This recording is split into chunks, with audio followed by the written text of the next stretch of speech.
This is FilmBookCast. FilmBookCast. FilmBookCast, the official podcast of FilmBook. Get ready for the latest in film news, TV show news, and theatrical reviews. FilmBook's podcast starts now. Hello everyone and welcome to FilmBookCast, the official podcast of FilmBook. My name is Chris Banks. If you're tuning into FilmBookCast for the first time, first of all, welcome. And what I do on this podcast is discuss the latest film and TV show news. I also review an in-theater film. You can find more about FilmBookCast on film-book.com by using the search term FilmBookCast.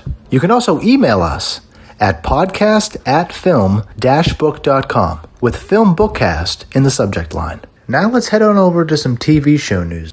Jameela Jamil will take her first steps in the Marvel Universe as she joins the cast of Disney Plus's She-Hulk. She-Hulk is a legal comedy that centers on the attorney who has similar powers to her cousin, who is Bruce Banner or the Hulk. The actress from The Good Place will play Tatiana, a supervillain first introduced to the Marvel Universe in 1984 and created by Jim Shooter. She joins previously announced cast Tatiana Maslany, Mark Ruffalo, Tim Roth, Ginger Gonzaga, Renee Elise Goldsberry, and many more. Ruffalo will reprise his role as the Hulk, and Roth will return as the Abomination, a character he previously played for the Incredible Hulk film. She-Hulk is going to be directed by Kat Coiro and Anu Valea. Jessica Gao is serving as the head writer.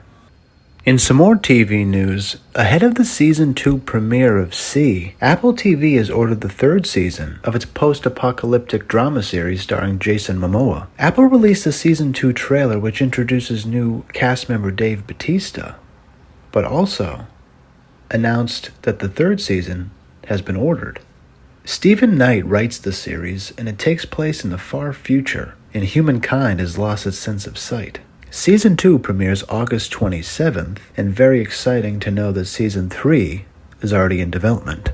In some more TV news, Aurora Perrineau joins Season 4 of HBO's Westworld. Aurora Perrineau is set for a key recurring role in the upcoming fourth season of HBO's Westworld. Her character is being kept under wraps, but I've heard Perrineau is expected to appear in at least 5 episodes. Rounding out the week in TV news is the biggest driver for subscribers for HBO Max in 2021 was not exclusive blockbusters like Godzilla vs. Kong or even Zack Snyder's long-awaited redo of Justice League. Instead, it was a show that hasn't aired a new episode since George W. Bush was president. HBO Max's highly anticipated Friends reunion was responsible for the largest single-day sign-ups for Warner Media, according to data released Friday by market-measuring Antenna. Wonder Woman 1984 is still responsible for the largest single-day sign-ups, but the Friends reunion, the first time the main cast were all in the same room together since the NBC comedy series finale 17 years ago, accounted for 57% of the total new sign-ups,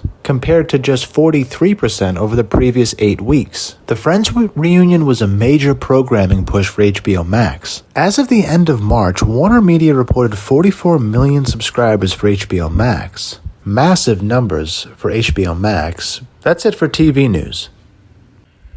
Let's check out some TV trailers now.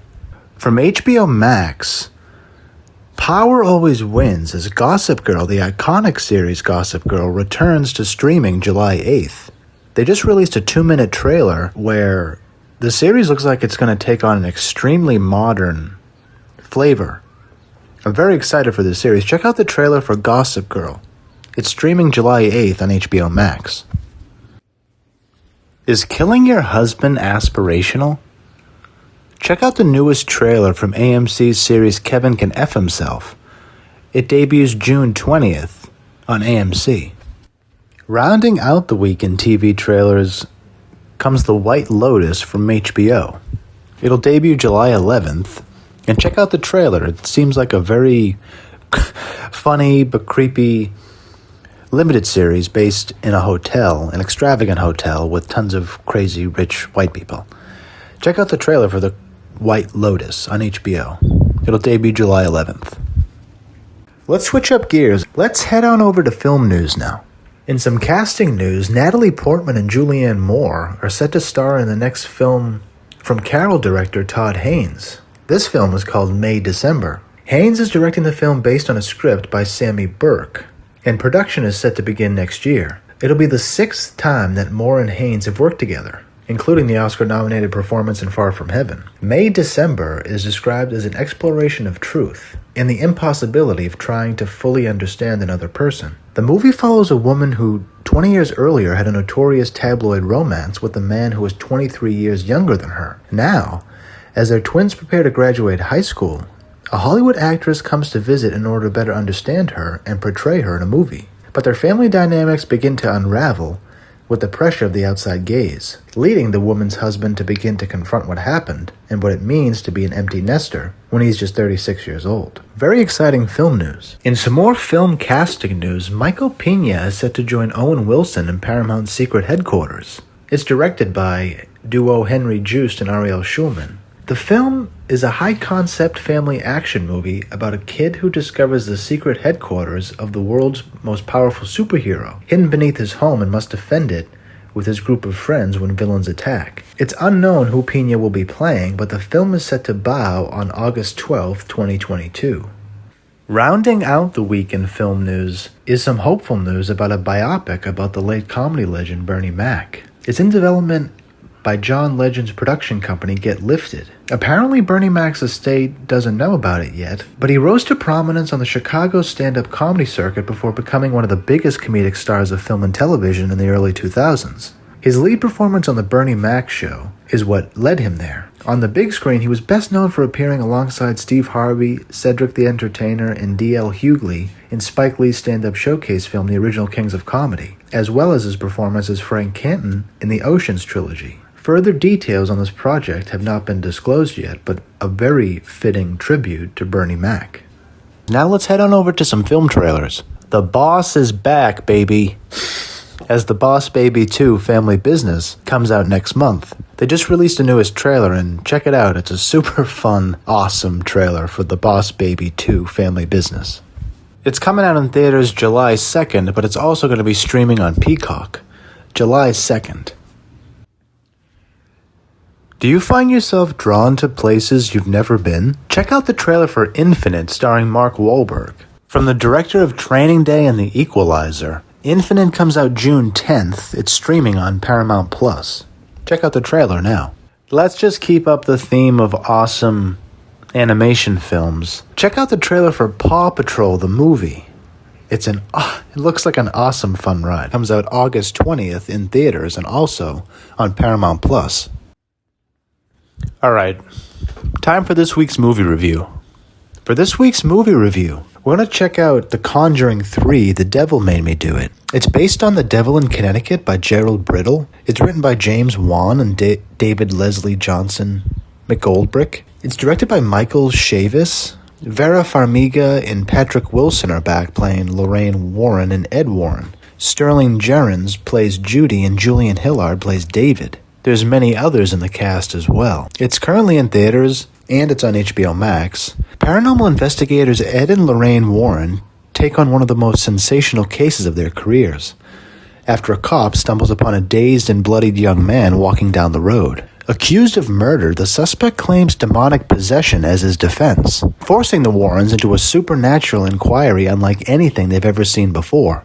If you've seen the previous 2 Conjurings, I've only seen the first one. I was pleasantly surprised by this film. It's terrifyingly well done. The story is based on a true story, which is insane. But the way it's done, the way the story is told, the way that they give you, the film is the story, but then they juxtapose it to scenes in the courthouse during the trial. So you're able to absorb the facts around this scenario and situation. But the way that the story is done and the way it's written and the flow of the movie is really well done. It's haunting. It's terrifying. It's very strong. It's a very strong horror movie. I love horror and I love exorcism films, and this is really well done because the way it's done, the visual storytelling of Michael and whoever the cinematographer is, really is terrifying and haunting.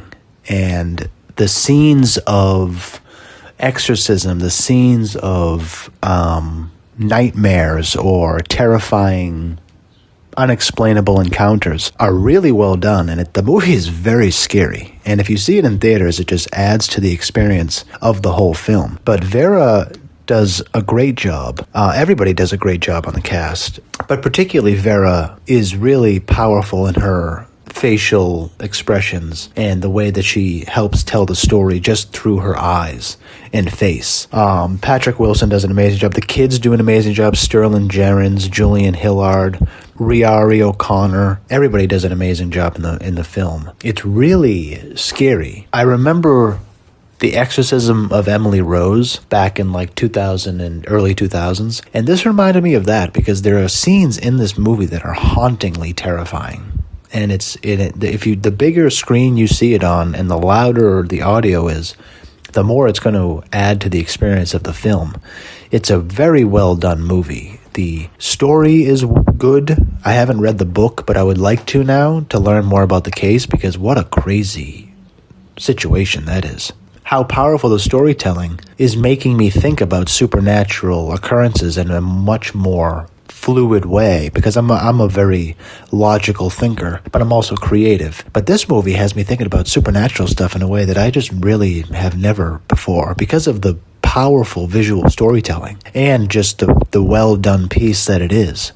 So if you're a fan of The Conjuring, if you've seen 1 and 2, I think, I've only seen 1, but I think 3 is much better than 1. I haven't seen 2, so I can't speak on that, but if you're a fan of the series, definitely check out the 3rd installment of The Conjuring, The Devil Made Me Do It. It's currently in theaters, and it's on HBO Max. I would give it a solid 8.5 out of 10 even, because for an exorcism movie, the way it's done, the audio effects, the visual effects, the special effects, the physical acting, intertwining it with a real book, because it's a real story. Very, very well done. Congratulations to everybody on the cast and for this film, because I see it in theaters if you can, because it's much better in theaters. Go check out The Conjuring Part 3, The Devil Made Me Do It. I hope you like it as much as I did. Thanks so much for checking us out this week.